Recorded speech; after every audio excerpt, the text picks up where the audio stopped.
دوست نہیں رکھتا۔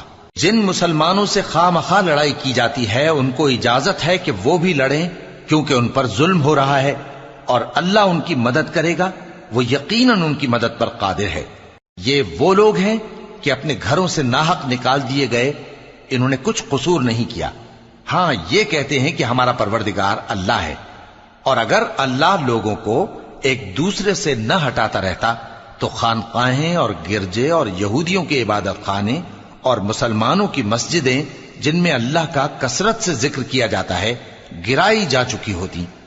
اور جو شخص اللہ کی مدد کرتا ہے اللہ اس کی ضرور مدد کرتا ہے، بے شک اللہ توانا ہے، غالب ہے۔ یہ وہ لوگ ہیں کہ اگر ہم ان کو ملک میں حکومت دے دیں تو نماز قائم کریں اور زکوٰۃ ادا کریں اور نیک کام کرنے کا حکم دیں اور برے کاموں سے منع کریں، اور سب کاموں کا انجام اللہ ہی کے اختیار میں ہے۔